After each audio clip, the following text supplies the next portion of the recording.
ਲੋਕਾਂ ਨੂੰ ਬੜੀ ਇਸ ਗੱਲ ਦੀ ਤਸੱਲੀ ਹੋਈ, ਬੜਾ ਸਕੂਨ ਮਹਿਸੂਸ ਹੋਇਆ ਵੀ ਚਲੋ ਆਖਰਕਾਰ ਇੱਕ ਦੁਸ਼ਟ ਪਾਪੀ ਬੰਦੇ ਦਾ ਜਿਹੜਾ ਹੈਗਾ ਉਹ ਅਸਲ ਟਿਕਾਣਾ ਜਿਹੜੀ ਜੇਲ੍ਹ ਬਣਦੀ ਸੀ ਉਹ ਹੋ ਗਿਆ।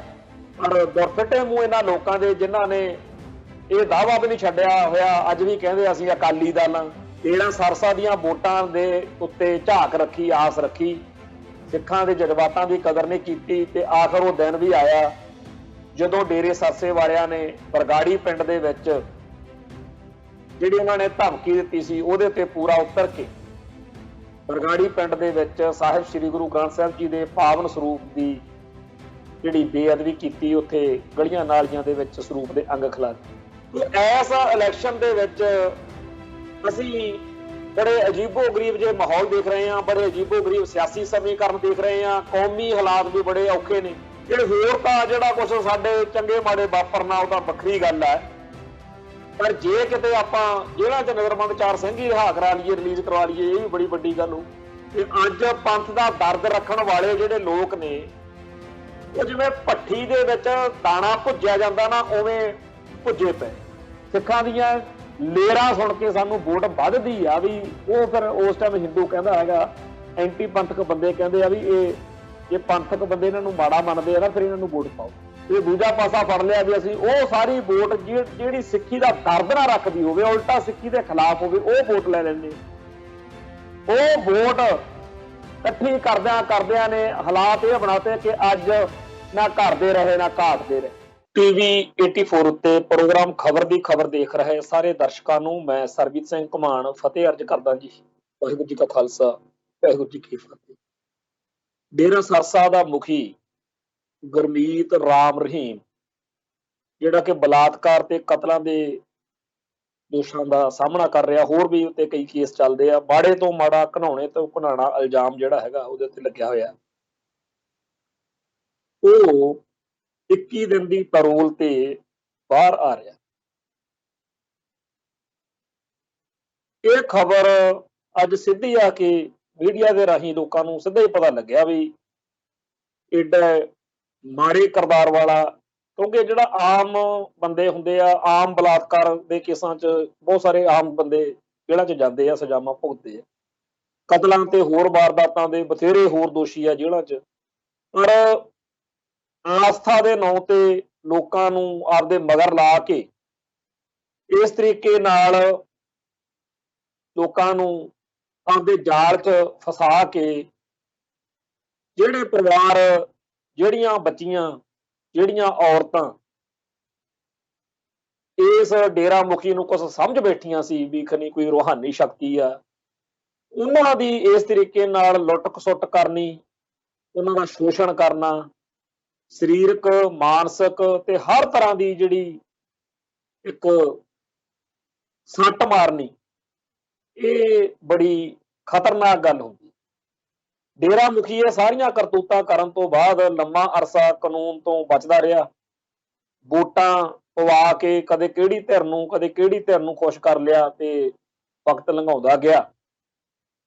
ਤੇ ਆਖਰ ਉਹ ਇੱਕ ਲੰਮੀ ਲੜਾਈ ਜਦੋਂ ਜਿੱਤ ਲਈ ਗਈ ਤਾਂ ਜਿੱਦਾਂ ਸਜ਼ਾ ਹੋਣੀ ਸੀ ਉਸ ਦਿਨ ਪੰਚਕੂਲੇ ਦੇ ਵਿੱਚ ਜੋ ਕੁਝ ਵਾਪਰਿਆ, ਤੇ ਸੁਨਾਰੀਆ ਜੇਲ੍ਹ ਤੱਕ ਲੈ ਕੇ ਜਾਣ ਲਈ ਜੋ ਕੁਝ ਹੋਇਆ, ਉਹ ਇੱਕ ਇਤਿਹਾਸ ਬਣ ਚੁੱਕਿਆ। ਲੋਕਾਂ ਨੂੰ ਬੜੀ ਇਸ ਗੱਲ ਦੀ ਤਸੱਲੀ ਹੋਈ, ਬੜਾ ਸਕੂਨ ਮਹਿਸੂਸ ਹੋਇਆ ਵੀ ਚਲੋ ਆਖਰਕਾਰ ਇੱਕ ਦੁਸ਼ਟ ਪਾਪੀ ਬੰਦੇ ਦਾ ਜਿਹੜਾ ਹੈਗਾ ਉਹ ਅਸਲ ਟਿਕਾਣਾ ਜਿਹੜੀ ਜੇਲ੍ਹ ਬਣਦੀ ਸੀ ਉਹ ਹੋ ਗਿਆ। ਤੇ ਬੇਸ਼ੱਕ ਸਿੱਖ ਜਗਤ ਨੂੰ ਇਹ ਮਲਾਲ ਸਦਾ ਹੀ ਰਹੇਗਾ ਕਿ ਜਿਹੜੇ ਸਿੱਖਾਂ ਦੀ ਆਸਥਾ ਨੂੰ ਠੇਸ ਪਹੁੰਚਾਈ ਇਸੇ ਡੇਰੇ ਸਰਸਾ ਦੇ ਮੁਖੀ ਨੇ, ਜਿਸ ਤਰੀਕੇ ਨਾਲ ਸਾਹਿਬ ਸ੍ਰੀ ਗੁਰੂ ਗੋਬਿੰਦ ਸਿੰਘ ਜੀ ਦਸ਼ਮੇਸ਼ ਪਾਤਸ਼ਾਹ ਦੇ ਬਾਣੇ ਵਰਗਾ ਬਾਣਾ ਤਿਆਰ ਕਰਕੇ ਕਲਗੀ ਲਾ ਕੇ ਇੱਕ ਕੜਾਹੇ ਦੇ ਵਿੱਚ ਸ਼ਰਬਤ ਘੋਲ ਕੇ ਜਿਵੇਂ ਖੰਡੇ ਬਾਟੇ ਦੀ ਪੌਹਲ ਦਾ ਮਜ਼ਾਕ ਬਣਾਇਆ, ਬਰਾਬਰਤਾ ਕੀਤੀ, ਤੇ ਇੱਕ ਤਰੀਕੇ ਨਾਲ ਜਿਵੇਂ ਖਿੱਲੀ ਉਡਾਈ ਦੀ ਆ ਧਰਮ ਦੀ, ਕਿਸੇ ਦੀ ਵਿਸ਼ਵਾਸ ਦੀ, ਰਵਾਇਤਾਂ ਦੀ, ਪਰੰਪਰਾਵਾਂ ਦੀ, ਸਿਧਾਂਤ ਦੀ, ਇਤਿਹਾਸ ਦੀ, ਉਵੇਂ ਇਹ ਸਾਰਾ ਕੁਛ ਕੀਤਾ। ਤੇ ਇਸ ਤੋਂ ਬਿਨਾਂ ਡੇਰਾ ਸਰਸਾ ਦੇ ਸਮਰਥਕਾਂ ਨੇ जिस तरीके नाल सिखां नूं जलील कीता, सिखां दी हेठी कीती, ਇਹ ਸਾਰੇ ਕਾਸੇ ਦਾ ਦੁੱਖ ਸਿੱਖਾਂ ਨੂੰ ਬਹੁਤ ਜ਼ਿਆਦਾ ਹੈ। ਪਰ ਇਹਨਾਂ ਦੋਸ਼ਾਂ ਦੇ ਵਿੱਚ ਬਾਦਲ ਸਾਹਿਬ ਦੀ ਕਿਰਪਾ ਨਾਲ ਬਾਦਲ ਪਰਿਵਾਰ ਨੂੰ ਵੋਟਾਂ ਦੀ ਲੋੜ ਸੀ। ਇਹ ਡੇਰਾ ਸਰਸਾ ਵਾਲੇ ਵੋਟਾਂ ਪਵਾ ਕੇ ਇਸ ਪਰਿਵਾਰ ਦੀਆਂ ਜਿਹੜੀਆਂ ਸੀ ਤਾਰਾਂ ਜੁੜੀਆਂ ਹੋਣ ਕਰਕੇ ਇਹਨਾਂ ਸਾਰੇ ਕੇਸਾਂ ਦਾ ਕੁਝ ਨਹੀਂ ਬਣ ਸਕਿਆ। ਵੋਟਾਂ ਤੋਂ ਪਹਿਲਾਂ ਉਹ ਕੇਸ ਜਿਹੜੇ ਸੀ ਡੇਰਾ ਸਰਸਾ ਦੇ ਸਲਾਵਤਪੁਰੇ ਵਾਲਾ ਕੇਸ, ਉਹਦਾ ਜਿਵੇਂ ਐਂਡ ਹੋਇਆ, ਵੋਟਾਂ ਲੈਣ ਲਈ ਇਹਨਾਂ ਨੇ ਕੀਤਾ। ਫਿਰ ਜਿਵੇਂ ਅਕਾਲ ਤਖਤ ਸਾਹਿਬ ਤੋਂ ਵੀ ਜਿਹੜਾ ਹੁਕਮਨਾਮਾ ਜਾਰੀ ਹੋਇਆ ਸੀ ਉਹਨੂੰ ਧੱਕੇ ਨਾਲ ਮਾਫ ਕਰਾਇਆ ਬਾਦਲ ਦਲ ਨੇ, ਬਾਦਲ ਪਰਿਵਾਰ ਨੇ। ਤੇ ਜਿਵੇਂ ਡੇਰਾ ਸਰਸਾ ਦੇ ਸਮਰਥਕਾਂ ਨੇ ਸਾਡੇ ਇਸ਼ਟ ਸਾਹਿਬ ਸ੍ਰੀ ਗੁਰੂ ਗ੍ਰੰਥ ਸਾਹਿਬ ਜੀ ਦੇ ਪਾਵਨ ਸਰੂਪਾਂ ਦੀ ਪਹਿਲਾਂ ਚੋਰੀ ਕੀਤੀ, ਫਿਰ ਭਰ ਕੇ ਲਿਖ ਕੇ ਲਾਏ ਵੀ ਜੇ ਤੁਹਾਡੇ 'ਚ ਜ਼ਰੂਰਤ ਵਾ ਤਾਂ ਸਰੂਪ ਜਿਹੜੇ ਆ ਉਹ ਲੈ ਲਓ, ਤੇ ਅਸੀਂ ਸਾਡੇ ਜੇ ਡੇਰਾ ਮੁਖੀ ਦੀ ਫਿਲਮ ਦਾ ਵਿਰੋਧ ਕਰੋਗੇ ਅਸੀਂ ਆਹ ਕਰ ਦਿਆਂਗੇ, ਉਹ ਕਰ ਦਿਆਂ। ਸਿੱਖ ਪਿੱਟ ਕੇ ਮਰ ਗਏ ਡੇਰਾ ਸਰਸਾ ਦੀਆਂ ਕਰਤੂਤਾਂ ਦੇ ਖਿਲਾਫ ਬਾਦਲ ਦਲ ਨੂੰ, ਬਾਦਲ ਪਰਿਵਾਰ ਨੂੰ, ਬਾਦਲ ਸਰਕਾਰ ਨੂੰ। ਪਰ ਦੁਰਫਿੱਟੇ ਮੂੰਹ ਇਹਨਾਂ ਲੋਕਾਂ ਦੇ ਜਿਨ੍ਹਾਂ ਨੇ ਇਹ ਦਾਅਵਾ ਵੀ ਨਹੀਂ ਛੱਡਿਆ ਹੋਇਆ, ਅੱਜ ਵੀ ਕਹਿੰਦੇ ਅਸੀਂ ਅਕਾਲੀ ਦਲ ਹਾਂ, ਪਰ ਇਹਨਾਂ ਨੇ ਡੇਰਾ ਸਰਸਾ ਦੀਆਂ ਵੋਟਾਂ ਦੇ ਉੱਤੇ ਝਾਕ ਰੱਖੀ, ਆਸ ਰੱਖੀ, ਸਿੱਖਾਂ ਦੇ ਜਜ਼ਬਾਤਾਂ ਦੀ ਕਦਰ ਨਹੀਂ ਕੀਤੀ। ਤੇ ਆਖਰ ਉਹ ਦਿਨ ਵੀ ਆਇਆ ਜਦੋਂ ਡੇਰੇ ਸਰਸੇ ਵਾਲਿਆਂ ਨੇ ਬਰਗਾੜੀ ਪਿੰਡ ਦੇ ਵਿੱਚ ਜਿਹੜੀ ਉਹਨਾਂ ਨੇ ਧਮਕੀ ਦਿੱਤੀ ਸੀ ਉਹਦੇ ਤੇ ਪੂਰਾ ਉਤਰ ਕੇ ਬਰਗਾੜੀ ਪਿੰਡ ਦੇ ਵਿੱਚ ਸਾਹਿਬ ਸ੍ਰੀ ਗੁਰੂ ਗ੍ਰੰਥ ਸਾਹਿਬ ਜੀ ਦੇ ਪਾਵਨ ਸਰੂਪ ਦੀ ਜਿਹੜੀ ਬੇਅਦਬੀ ਕੀਤੀ, ਉੱਥੇ ਗਲੀਆਂ ਨਾਲੀਆਂ ਦੇ ਵਿੱਚ ਸਰੂਪ ਦੇ ਅੰਗ ਖਿਲਾਰੇ। ਜੇ ਸੰਗਤਾਂ ਨੇ ਦੋਸ਼ੀਆਂ ਦੀ ਗ੍ਰਿਫਤਾਰੀ ਲਈ, ਇਨਸਾਫ ਲੈਣ ਲਈ ਧਰਨਾ ਲਾਇਆ ਤਾਂ ਥਾਂ ਥਾਂ ਦੇ ਉੱਤੇ ਡਾਂਗਾਂ ਤੇ ਲਾਠੀਆਂ ਤੇ ਗੰਦੇ ਪਾਣੀ ਦੀਆਂ ਵਿਛਾੜਾਂ ਬਾਦਲ ਦਲ ਨੇ, ਬਾਦਲ ਪਰਿਵਾਰ ਨੇ ਕਰਵਾਈਆਂ, ਬਾਦਲ ਸਰਕਾਰ ਨੇ ਕਰਵਾਈਆਂ। 2 ਸਿੱਖ ਮੌਕੇ ਤੇ ਸ਼ਹੀਦ ਹੋ ਗਏ। ਸਿੱਖਾਂ ਦੇ ਮੁੰਡਿਆਂ ਤੇ ਝੂਠੇ ਪਰਚੇ ਬਣਾਉਣ ਦੀ ਜਿੱਦ ਫੜ ਲਈ। ਬਹੁਤ ਕੁਛ ਬਾਦਲ ਪਰਿਵਾਰ ਨੇ ਤੇ ਡੇਰਾ ਸਰਸਾ ਨੇ ਰਲ ਕੇ ਕੀਤਾ, ਜਿਹਦੇ ਨਾਲ ਸਿੱਖਾਂ ਦੀ ਤੇ ਸਿੱਖੀ ਦੀ ਹੇਠੀ ਹੋ ਗਈ। ਪਰ ਜਿੱਦਣ ਡੇਰਾ ਸਰਸੇ ਦਾ ਮੁਖੀ ਜੇਲ੍ਹ ਚਲੇ ਗਿਆ, ਉਦੋਂ ਫਿਰ ਲੋਕਾਂ ਨੂੰ ਥੋੜੀ ਜਿਹੀ ਤਸੱਲੀ ਹੋਈ। ਤੇ ਅਸੀਂ ਉਦੋਂ ਵੀ ਕਿਹਾ ਸੀ ਵੀ ਚਲੋ ਠੀਕ ਆ, ਭਾਰਤੀ ਜਿਹੜਾ ਸਿਸਟਮ ਆ ਉਹਨੇ ਸਿੱਖਾਂ ਨੂੰ ਇਹ ਦਿਖਾਇਆ ਵਾ ਕਿ ਸਿੱਖਾਂ ਦੇ ਜਜ਼ਬਾਤਾਂ ਲਈ ਤਾਂ ਨਹੀਂ ਅਸੀਂ ਇਹਨੂੰ ਜੇਲ੍ਹ ਭੇਜ ਸਕਦੇ, ਪਰ ਜਿਹੜਾ ਇਹਨੇ ਇਹ ਬਲਾਤਕਾਰ ਦਾ ਮਾਮਲਾ, ਇਹਦੇ 'ਚ ਸਜ਼ਾ ਜਿਹੜੀ ਹੈਗੀ ਆ ਉਹਨੂੰ ਦੇ ਦਿੰਦੇ। ਚਲੋ ਖਾਲਸੇ ਦਾ ਇਨਸਾਫ ਅਜੇ ਬਾਕੀ ਆ, ਪਰ ਜਿਹੜਾ ਭਾਰਤੀ ਇਹ ਹਕੂਮਤੀ ਸਿਸਟਮ ਆ ਇਹਨੂੰ ਅੰਦਰ ਬੈਠੇ ਡੇਰਾ ਸਰਸਾ ਦੇ ਮੁਖੀ ਦੀ ਵਰਤੋਂ ਦਾ ਪੂਰਾ ਅਹਿਸਾਸ ਆ ਵੀ ਇਹਨੂੰ ਵਰਤਿਆ ਕਿਵੇਂ ਜਾ ਸਕਦਾ। ਇਹ ਵੋਟਾਂ ਦਾ ਮਾਹੌਲ ਆ ਤੇ ਉਹਨੂੰ 21 ਦਿਨ ਦੀ ਪੈਰੋਲ ਦਿੱਤੀ ਗਈ ਆ। ਹੁਣ ਡੇਰਾ ਸਰਸੇ ਦੇ ਮੁਖੀ ਦੇ ਕਹਿਣ ਦੇ ਉੱਤੇ ਜਿਹੜੀਆਂ ਉਹਦੀਆਂ ਵੋਟਾਂ ਨੇ ਉਹਦੇ ਪ੍ਰਭਾਵ ਵਾਲੀਆਂ, ਉਹ ਬੀਜੇਪੀ ਲੈਣ ਦੀ ਕੋਸ਼ਿਸ਼ ਕਰੂਗੀ ਤੇ ਬੀਜੇਪੀ ਵਾਲੇ ਉਹ ਵੋਟਾਂ ਉਡਾ ਕੇ ਇਹਦੇ ਨਾਲ ਲੋਕਾਂ 'ਚ ਗੁੱਸਾ ਵਧੂਗਾ। ਨਾਲ ਦੀ ਨਾਲ ਜਿਹੜਾ ਗੁੱਸਾ ਵਧੂਗਾ ਉਹ ਬੀਜੇਪੀ ਨੂੰ ਤਾਂ ਚਲੋ ਡੇਰਾ ਸਰਸਾ ਦੀਆਂ ਵੋਟਾਂ ਪੈ ਜਾਣੀਆਂ ਨੇ, ਜਿਹੜੀਆਂ ਵੋਟਾਂ ਸਿੱਖਾਂ ਦੀਆਂ ਜਾਂ ਆਮ ਲੋਕਾਂ ਨੂੰ ਜਿਹੜਾ ਰੋਹ ਜਾਗਣਾ, ਉਹ ਬਾਦਲ ਦਲ ਦੇ ਖਿਲਾਫ ਵੀ ਆਉਣਾ ਵੀ ਇਹਨਾਂ ਨੇ ਕਰਤੂਤ ਕੀਤੀ, ਜਿਹੜਾ ਇੱਥੋਂ ਤੱਕ ਇਸ ਗੱਲ ਨੂੰ ਲੈ ਕੇ ਆਂਦਾ ਬਾਦਲ ਦਲ ਨੂੰ ਵੋਟ ਨਹੀਂ ਪੈਣੀ। ਲੋਕਾਂ ਨੂੰ ਕਾਂਗਰਸ ਉੱਤੇ ਵੀ ਗੁੱਸਾ ਵਾ ਵੀ 5 ਸਾਲ ਰਾਜ ਭਾਗ ਭੋਗ ਕੇ ਆ ਹੋ ਗਏ, ਇਹਨਾਂ ਨੇ ਕੋਈ ਇਨਸਾਫ ਨਹੀਂ ਦਿੱਤਾ ਬਰਗਾੜੀ ਦਾ, ਬਹਿਬਲ ਕਲਾਂ ਦਾ। ਸੋ ਵੋਟਾਂ ਦੀ ਰਾਜਨੀਤੀ ਦੀ ਜਿਹੜੀ ਸ਼ਤਰੰਜ ਵਿਸੀ ਹੋਈ ਆ, ਉਹਦੇ ਵਿੱਚ ਜੇ ਦੇਖੀਏ ਤਾਂ ਹੁਣ ਕਾਂਗਰਸ ਨੂੰ ਤੇ ਬਾਦਲ ਦਲ ਨੂੰ ਤਾਂ ਵੋਟ ਮਿਲਣੀ ਨਹੀਂ, ਨਾ ਸਿੱਖਾਂ ਦੀ ਨਾ ਡੇਰੇ ਸਰਸੇ ਵਾਲਿਆਂ। ਡੇਰੇ ਸਰਸੇ ਦੀ ਵੋਟ ਆ ਜਿਹੜੀ ਉਹ ਭਾਜਪਾ ਵਾਲਿਆਂ ਨੇ ਪੱਟ ਲਈ, ਤੇ ਜਿਹੜੀ ਵੋਟ ਇਸ ਗੱਲੋਂ ਨਾਰਾਜ਼ ਆ ਕਿ ਸਾਨੂੰ ਇਨਸਾਫ ਨਹੀਂ ਦਿੱਤਾ, ਅਸੀਂ ਨਹੀਂ ਬੀਜੇਪੀ ਵਾਲਿਆਂ ਨੂੰ ਪਾਉਣੀ, ਇਹ ਡੇਰੇ ਸਰਸੇ ਵਾਲਿਆਂ ਦੀ ਵੋਟ ਲੈਂਦੇ ਫਿਰਦੇ ਆ, ਅਸੀਂ ਨਹੀਂ ਵੋਟ ਪਾਉਣੀ ਕਾਂਗਰਸ ਨੂੰ, ਇਹਨਾਂ ਨੇ ਇਨਸਾਫ ਨਹੀਂ ਦਿੱਤਾ, ਅਸੀਂ ਨਹੀਂ ਵੋਟ ਪਾਉਣੀ ਬਾਦਲ ਦਲ ਨੂੰ, ਇਹਨਾਂ ਨੇ ਡੇਰਾ ਸਰਸਾ ਦੀਆਂ ਵੋਟਾਂ ਲੈਣ ਦੇ ਲਈ ਸਿੱਖਾਂ ਦਾ, ਸਿੱਖੀ ਦਾ ਜਲੂਸ ਕਢਵਾਤਾ, ਹੇਠੀ ਕਰਵਾਈ ਆ। ਇਹ ਜਿਹੜੀ ਵੋਟ ਆ ਇਹ ਪੈ ਜੂਗੀ ਹੁਣ ਆਮ ਆਦਮੀ ਪਾਰਟੀ ਨੂੰ, ਕੇਜਰੀਵਾਲ। ਰੋਹ ਨਾਲ ਭਰੇ ਹੋਏ ਲੋਕ ਜਿਹੜੇ ਨੇ ਉਹ ਜੇ ਬੀਜੇਪੀ ਨੂੰ ਨਹੀਂ ਪਾਉਂਦੇ, ਕਾਂਗਰਸ ਨੂੰ ਨਹੀਂ ਪਾਉਂਦੇ, ਜੇ ਉਹ ਬਾਦਲ ਦਲ ਨੂੰ ਨਹੀਂ ਪਾਉਂਦੇ ਤਾਂ ਉਹ ਵੋਟ ਕਿਹਨੂੰ ਪਾਉਣਗੇ? ਉਹ ਆਮ ਆਦਮੀ ਪਾਰਟੀ ਨੂੰ ਪਾਉਣਗੇ। ਆਮ ਆਦਮੀ ਪਾਰਟੀ ਨੂੰ ਪੈ ਜੂ ਚਾਹੇ ਬਾਦਲ ਭਾਜਪਾ ਨੂੰ ਪੈ ਜੂ, ਇੱਕ ਬਰਾਬਰ ਆ, ਕਿਉਂਕਿ ਦੋਨੇ ਹੀ ਆਰਐਸਐਸ ਦੀਆਂ ਟੀਮਾਂ ਨੇ, ਏ ਤੇ ਬੀ। ਤੇ ਜਿਹੜਾ ਇਸ ਵੇਲੇ ਮਾਹੌਲ ਆ ਉਹਦੇ ਵਿੱਚ ਜਿਹੜਾ ਸਿੱਖਾਂ ਦਾ ਪੱਖ ਵਾ, ਪੰਥਕ ਪੱਖ ਵਾ, ਜਿਹੜਾ ਪੰਥਕ ਸੋਚ ਵਾਲਿਆਂ ਦਾ ਪੱਖ ਆ, ਉਹ ਬਹੁਤ ਜ਼ਿਆਦਾ ਕਸੂਤਾ ਕੰਮ ਸਾਡੇ। ਤੇ ਇਸ ਇਲੈਕਸ਼ਨ ਦੇ ਵਿੱਚ ਅਸੀਂ ਬੜੇ ਅਜੀਬੋ-ਗਰੀਬ ਜੇ ਮਾਹੌਲ ਦੇਖ ਰਹੇ ਹਾਂ, ਬੜੇ ਅਜੀਬੋ-ਗਰੀਬ ਸਿਆਸੀ ਸਮੀਕਰਨ ਦੇਖ ਰਹੇ ਹਾਂ, ਕੌਮੀ ਹਾਲਾਤ ਵੀ ਬੜੇ ਔਖੇ ਨੇ। ਇਸੇ ਕਰਕੇ ਪਿਛਲੇ ਪ੍ਰੋਗਰਾਮਾਂ 'ਚ ਵੀ ਵਧਾਈ ਦਿੰਦੇ ਰਹੇ ਹਾਂ ਕਿ ਹੋਰ ਤਾਂ ਜਿਹੜਾ ਕੁਛ ਸਾਡੇ ਚੰਗੇ ਮਾੜੇ ਵਾਪਰਨਾ ਉਹ ਤਾਂ ਵੱਖਰੀ ਗੱਲ ਹੈ, ਪਰ ਜੇ ਕਿਤੇ ਆਪਾਂ ਜੇਲ੍ਹਾਂ 'ਚ ਨਜ਼ਰਬੰਦ 4 ਸਿੰਘ ਹੀ ਰਿਹਾ ਕਰਾ ਲਈਏ, ਰਿਲੀਜ਼ ਕਰਵਾ ਲਈਏ, ਇਹ ਵੀ ਬੜੀ ਵੱਡੀ ਗੱਲ ਹੋ। ਬਿਨਾਂ ਕਿਸੇ ਗੱਲ ਤੋਂ, ਬਿਨਾਂ ਕਿਸੇ ਲੋੜ ਤੋਂ, ਬਿਨਾਂ ਕਿਸੇ ਸ਼ਰਤ ਤੋਂ ਸਮਰਥਨ ਦੇਣ ਵਾਲੀਆਂ ਗੱਲਾਂ ਬਾਦਲ ਸਾਹਿਬ ਨੂੰ ਪੁੱਗਦੀਆਂ ਹੋਣਗੀਆਂ। ਬਾਦਲ ਪਰਿਵਾਰ ਦਾ ਲਾਹਾ ਹੁੰਦਾ ਹੋਊ ਵੀ ਬਿਨਾਂ ਸ਼ਰਤ ਸਮਰਥਨ ਹੈ। ਚੇਤੇ ਆ ਨਾ ਜਦੋਂ ਬਿਆੰਤੇ ਬੁੱਚੜ ਦੇ ਜ਼ੁਲਮਾਂ ਦੇ ਸਤਾਇਆ ਹੋਇਆਂ ਨੇ, ਕਾਂਗਰਸ ਦੇ ਸਤਾਏ ਹੋਏ ਸਿੱਖਾਂ ਨੇ ਬਾਦਲ ਦਲ ਨੂੰ, ਸ਼੍ਰੋਮਣੀ ਅਕਾਲੀ ਦਲ ਨੂੰ ਵੋਟ ਪਾਈ ਕਿ ਜੀ ਇਹਨਾਂ ਨੇ 1997 ਦੀ ਗੱਲ ਕਰਦਾ ਮੈਂ, ਜਦੋਂ ਇਹਨਾਂ ਨੇ ਕਿਹਾ ਸੀਗਾ ਵੀ ਅਸੀਂ ਜਿਨ੍ਹਾਂ ਨੇ ਸਿੱਖਾਂ ਦੇ ਉੱਤੇ ਜ਼ੁਲਮ ਕੀਤੇ ਆ ਪੁਲਸੀਆਂ ਨੇ ਉਹਨਾਂ ਨੂੰ ਸਜ਼ਾਵਾਂ ਦੇਵਾਂਗੇ ਤੇ ਬੇਦੋਸ਼ੀ ਸਿੱਖਾਂ ਨੂੰ ਜਿਹਨਾਂ ਨੂੰ ਫੜ ਕੇ ਅੰਦਰ ਤਾੜਿਆ ਹੋਇਆ ਜੇਲ੍ਹਾਂ 'ਚ ਝੂਠੇ ਕੇਸਾਂ 'ਚ ਉਹਨਾਂ ਨੂੰ ਰਿਹਾ ਕਰਾਵਾਂ। ਵੋਟਾਂ ਪਾਤੀਆਂ, ਜਦੋਂ ਸਰਕਾਰ ਬਣ ਗਈ ਬਾਦਲ ਸਾਹਿਬ ਮੁੱਕਰ ਗਏ। ਤੇ ਬਾਦਲ ਸਾਹਿਬ ਜਿਹੜੇ ਨੇ ਉਹਨਾਂ ਨੇ ਮੁੱਕਰ ਕੇ ਇਹ ਕਿਹਾ ਕਿ ਛੱਡੋ ਜੀ ਹੁਣ ਪੁਰਾਣੀਆਂ ਗੱਲਾਂ। ਤੇ ਹੁਣ ਵੀ ਇਹੀ ਚਾਹੁੰਦੇ ਆ ਉਹ ਕਿ ਡੇਰਾ ਸਰਸਾ ਨਾਲ ਮਿਲ ਕੇ ਅਸੀਂ ਜੋ ਗੰਦ ਪਾਇਆ, ਛੱਡੋ ਜੀ ਪੁਰਾਣੀਆਂ ਗੱਲਾਂ। ਅੱਜ ਪੰਥਕ ਸੋਚ ਵਾਲੇ ਜਿਹੜੇ ਲੋਕ ਨੇ ਉਹ ਬੜੇ ਕਸੂਤੇ ਫਸ ਚੁੱਕੇ ਆ ਕਿ ਕਿਹੜੇ ਪਾਸੇ ਜਾਈਏ, ਕਿਉਂਕਿ ਜਿਹੜੇ ਬਾਦਲ ਦਲ ਨੂੰ ਵੋਟ ਪਾਉਂਦੇ ਰਹੇ ਆ ਉਹ ਕਹਿੰਦੇ ਆ ਵੀ ਕਿਹੜੇ ਮੂੰਹ ਨਾਲ ਪਾਈਏ, ਤੇ ਬਾਕੀ ਧਿਰਾਂ ਤਾਂ ਉਹੀ ਨੇ ਜਿਨ੍ਹਾਂ ਦੇ ਖਿਲਾਫ ਸਿੱਖਾਂ ਦੇ ਕੋਲੇ ਬੜੇ ਲੰਮੀਆਂ ਸ਼ਿਕਾਇਤਾਂ।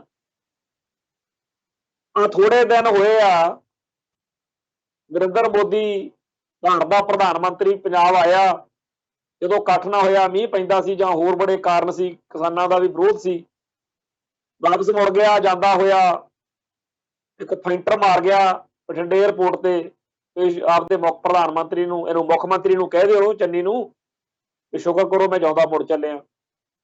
ਬੜਾ ਰੰਡੀ ਰੋਣਾ ਪਿਆ। ਅਖੀਰ ਸਾਰੇ ਜਿੰਨੇ ਆ ਸਿਆਸੀ ਭਲਵਾਨ ਨੇ ਇਹਨਾਂ ਸਾਰਿਆਂ ਨੇ ਉਹਦੇ ਹੱਕ ਦੇ ਵਿੱਚ ਆਹਦਾ ਨਾਰਾ ਮਾਰਿਆ, ਉਹਦੇ ਹੱਕ ਦੇ ਵਿੱਚ ਗੱਲਾਂ ਕੀਤੀਆਂ। ਬਿਕਰਮਜੀਤ ਜੇਲ੍ਹ 'ਚ ਸੀਗਾ ਪਰ ਬਾਹਰ ਆਉਣ ਸਾਰ ਉਹਨੇ ਵੀ ਫਿਰ ਇਹੀ ਗੱਲਾਂ ਕਹੀਆਂ। ਉਹਨਾਂ ਦਿਨਾਂ ਦੇ ਵਿੱਚ ਸਰਦਾਰ ਸੁਖਬੀਰ ਸਿੰਘ ਬਾਦਲ ਕਾਂਗਰਸ ਤੋਂ ਬਗੈਰ ਬਾਕੀ ਸਾਰੀਆਂ ਪਾਰਟੀਆਂ ਚੰਨੀ ਦੇ ਉੱਤੇ ਜਾਂ ਮੋਦੀ ਦੇ ਹੱਕ ਵਿੱਚ ਬੋਲਦੇ ਸੀਗੇ ਵੀ ਅਮਨ ਕਾਨੂੰਨ ਬੜਾ ਖਤਰੇ 'ਚ ਆ ਜੀ, ਪੰਜਾਬ 'ਚ ਬਹੁਤ ਕੰਮ ਖਰਾਬ ਹੋ ਗਿਆ ਜੀ। ਨਾ ਇੱਥੇ ਕੋਈ ਬੰਬ ਚੱਲਿਆ, ਨਾ ਗੋਲੀ ਚੱਲੀ, ਨਾ ਮੋਦੀ ਦੇ ਕੋਈ ਡਾਂਗ ਮਾਰੀ, ਨਾ ਰੋੜਾ ਮਾਰਿਆ, ਇੱਟ ਮਾਰਿਆ, ਕੁਛ ਨਹੀਂ ਹੋਇਆ, ਪਰ ਅਮਨ ਕਾਨੂੰਨ ਦੀ ਹਾਲਤ ਬੜੀ ਖਤਰਨਾਕ ਆ। ਇਹ ਗੱਲ ਕਹਿ ਕੇ ਸੁਖਬੀਰ ਸਿੰਘ ਬਾਦਲ ਤੋਂ ਲੈ ਕੇ ਬਾਕੀ ਸਾਰੇ ਪਿੱਟਦੇ ਰਹੇ। ਫਿਰ ਕੇਜਰੀਵਾਲ ਨੇ ਸ਼ਾਂਤੀ ਮਾਰਚ ਚੱਕ ਲਿਆਂਦਾ, ਜਿਵੇਂ ਪਤਾ ਨਹੀਂ ਕਿ ਇੱਥੇ ਕਤਲੇਆਮ ਹੋ ਰਿਹਾ ਪੰਜਾਬ ਦੇ ਵਿੱਚ, ਪਟਿਆਲੇ 'ਚ ਸ਼ਾਂਤੀ ਮਾਰਚ ਕਰਦਾ। ਫਿਰ ਇਹ ਸਾਰੀਆਂ ਗੱਲਾਂ ਅੱਜ ਚੇਤੇ ਆਉਂਦੀਆਂ ਨੇ ਵੀ ਸੁਖਬੀਰ ਸਿੰਘ ਬਾਦਲ ਤੇ ਹੋਰ ਜਿੰਨੇ ਵੀ ਉਦੋਂ ਪਿੱਟਦੇ ਸੀਗੇ ਵੀ ਅਮਨ ਕਾਨੂੰਨ ਖਤਰੇ 'ਚ ਪੈ ਗਿਆ ਜੀ, ਉਹ ਅੱਜ ਬੋਲਣਗੇ ਵੀ ਜਿਹੜਾ ਤੁਸੀਂ ਆ ਧੂਤਕੜਾ ਬਾਹਰ ਕੱਢ ਲੈਂਦਾ, ਆ ਜਿਹੜਾ ਲਾਂਬੂ ਲਾਊ ਪੈਟਰੋਲ ਬ੍ਰਿਗੇਡ ਡੇਰਾ ਸਰਸਾ ਦਾ ਮੁਖੀ ਬਾਹਰ ਲੈ ਆਂਦਾ ਵਾ, ਇਹਦੇ ਆਉਣ ਨਾਲ ਵੀ ਅਮਨ ਕਾਨੂੰਨ ਕਿੰਨਾ ਖਰਾਬ ਹੋ ਸਕਦਾ, ਹੁਣ ਇਹ ਬੋਲਣਗੇ? ਬਿਲਕੁਲ ਨਹੀਂ ਬੋਲਣਗੇ, ਕਿਉਂਕਿ ਉਹਦੀਆਂ ਵੋਟਾਂ ਤੇ ਝਾਕ ਆ। ਹਜੇ ਵੀ ਇਹਨਾਂ ਨੂੰ ਆਸ ਆ ਵੀ ਸ਼ਾਇਦ ਕੋਈ ਗੇੜ ਤੇ 'ਚ ਬਣ ਜਾਵੇ, ਥੋੜੀਆਂ ਬਹੁਤੀਆਂ ਵੋਟਾਂ ਸਾਨੂੰ ਵੀ ਮਿਲ ਜਾਣ। ਡੇਰਾ ਸਰਸਾ ਦੇ ਮੁਖੀ ਦੀ ਜਿਹੜੀ ਪੈਰੋਲ ਆ 21 ਦਿਨ ਦੀ, ਇਹ ਸਿੱਖਾਂ ਨੂੰ ਅਕਲ ਦੇਣ ਲਈ ਦਿੱਤੀ ਗਈ ਆ ਕਿ ਤੁਹਾਡੇ ਜਜ਼ਬਾਤਾਂ ਦੀ ਕੋਈ ਕਦਰ ਨਹੀਂ, ਇੱਥੇ ਤੁਹਾਡੀ ਵੋਟ ਦੀ ਵੀ ਕੋਈ ਲੋੜ ਨਹੀਂ ਸਾਨੂੰ। ਕਿਉਂ ਕਰੀਏ ਤੁਹਾਡੇ ਹਿੱਤਾਂ ਦੀ ਗੱਲ, ਕਿਉਂ ਕਰੀਏ ਤੁਹਾਡੇ ਹੱਕਾਂ ਦੀ ਗੱਲ, ਜਦੋਂ ਕਿ ਸਾਨੂੰ ਸਾਫ਼ ਪਤਾ ਹਰੇਕ ਪਾਰਟੀ ਇਹ ਕਹਿੰਦੀ ਆ ਕਿ ਜਿਹੜਾ ਜਦੋਂ ਤੁਸੀਂ ਚੜ੍ਹਦੇ ਹੋ ਨਾ ਸਾਡੀ ਕਿਸੇ ਗੱਲ ਤੋਂ, ਜਦੋਂ ਦੁਖੀ ਹੁੰਦੇ ਆ, ਉਦੋਂ ਸਾਡੀ ਵੋਟ ਵੱਧਦੀ ਹੈ। ਆਮ ਆਦਮੀ ਪਾਰਟੀ ਵਾਲੇ ਕਹਿੰਦੇ ਵੀ ਜਦੋਂ ਤੁਸੀਂ ਇਹ ਕਹਿੰਦੇ ਹੋ ਨਾ ਕਿ ਭੁੱਲਰ ਨੂੰ ਰਿਹਾ ਨਹੀਂ ਕਰਦੇ ਕੇਜਰੀਵਾਲ ਵਾਲੇ, ਆਮ ਆਦਮੀ ਪਾਰਟੀ ਵਾਲੇ, ਉਦੋਂ ਕਹਿੰਦੇ ਸਾਨੂੰ ਹਿੰਦੂ ਵੋਟ ਵਧਣ ਦੇ ਬੜੇ ਅਸਾਰ ਬਣ ਜਾਂਦੇ। ਹਿੰਦੂ ਉਦੋਂ ਖੁਸ਼ ਹੁੰਦਾ ਤੇ ਸਿੱਖਾਂ ਦੀਆਂ ਚੀਕਾਂ ਪਵਾਤੀਆਂ ਕੇਜਰੀਵਾਲ ਹੋਣਾ ਨੇ, ਦੇਖੋ ਜੀ ਭੁੱਲਰ ਨੂੰ ਰਿਹਾ ਨਹੀਂ ਕੀਤਾ। ਚਲੋ ਆਮ ਆਦਮੀ ਪਾਰਟੀ ਪ੍ਰੋਫੈਸਰ ਦਵਿੰਦਰਪਾਲ ਸਿੰਘ ਭੁੱਲਰ ਨੂੰ ਸਲਾਖਾਂ ਦੇ ਪਿੱਛੇ ਦਿਖਾ ਕੇ ਹਿੰਦੂਆਂ ਦੀ ਵੋਟ ਤੇ ਆਸ ਰੱਖੀ ਫਿਰਦੀ ਆ, ਸਿੱਖਾਂ ਨੂੰ ਜਲੀਲ ਕਰਕੇ, ਸਿੱਖਾਂ ਨੂੰ ਦੁਖੀ ਕਰਕੇ ਵੋਟ ਮਿਲਦੀ ਆ, ਆਮ ਆਦਮੀ ਪਾਰਟੀ ਵਾਲੇ ਸੋਚਦੇ। ਹਿੰਦੂ ਜਿਹੜੇ ਨੇ ਉਹਨਾਂ ਨੇ ਤਾਂ ਕਦੇ ਨਹੀਂ ਕਿਹਾ ਹੋਗਾ, ਪਰ ਕਾਂਗਰਸ ਪਾਰਟੀ ਵੀ ਇਹੀ ਸੋਚਦੀ ਆ ਵੀ ਜੇ ਸਿੱਖਾਂ ਦੇ ਬਰਗਾੜੀ ਤੇ ਬਹਿਬਲ ਕਲਾਂ ਵਰਗੇ ਕੇਸ ਹੱਲ ਹੋ ਜਾਂਦੇ, ਆਪਾਂ ਹਿੰਦੂਆਂ ਦੀਆਂ ਵੋਟ ਕਿਵੇਂ ਲੈਂਦੇ? ਹਿੰਦੂਆਂ ਦੀ ਵੋਟ ਜਿਹੜੀ ਆ ਉਹ ਤਾਂ ਮਿਲੂਗੀ ਜੇ ਆਪਾਂ ਬਰਗਾੜੀ ਤੇ ਬਹਿਬਲ ਕਲਾਂ ਵਰਗੇ ਕੇਸ ਹੱਲ ਨਾ ਕਰੀਏ, ਨਹੀਂ ਕੀਤੇ ਅਗਲੇ ਨੇ। ਇਹੀ ਸੋਚ ਸਰਦਾਰ ਸੁਖਬੀਰ ਸਿੰਘ ਬਾਦਲ ਐਂਡ ਕੰਪਨੀ ਦੀ ਆ, ਬਾਦਲ ਕੰਪਨੀ ਜਿਹੜੀ, ਵੀ ਹਿੰਦੂਆਂ ਦੇ ਮੰਦਿਰਾਂ 'ਚ ਜਾ ਕੇ ਟੱਲੀਆਂ ਖੜਕਾਉਣ, ਤਿਲਕ ਲਵਾਉਣ ਜਾਂ ਕਰਮਕਾਂਡ ਕਰਨ, ਜਾਂ ਜਿਹੜੀ ਸਿੱਖ ਰਹਿਤ ਮਰਿਆਦਾ ਉਹਦੀਆਂ ਧੱਜੀਆਂ ਉਡਾਉਣ ਦੇ ਨਾਲ, ਇਹਦੇ ਨਾਲ ਗੱਲ ਨਹੀਂ ਬਣਦੀ।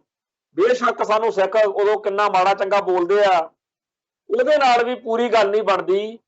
ਗੱਲ ਉਦੋਂ ਬਣੂਗੀ, ਹਿੰਦੂ ਵੋਟ ਸਾਡੇ ਵੱਲ ਉਦੋਂ ਆਊਗੀ ਜਦੋਂ ਅਸੀਂ ਇਹ ਦਿਖਾਵਾਂਗੇ ਕਿ ਚਾਹੇ ਸਾਹਿਬ ਸ੍ਰੀ ਗੁਰੂ ਗ੍ਰੰਥ ਸਾਹਿਬ ਜੀ ਦੇ ਪਾਵਨ ਸਰੂਪਾਂ ਦੀ ਕੋਈ ਬੇਅਦਬੀ ਕਰ ਦੇਵੇ, ਅਸੀਂ ਤਾਂ ਉਹਦਾ ਨਹੀਂ ਸਾਥ ਦਿੰਦੇ।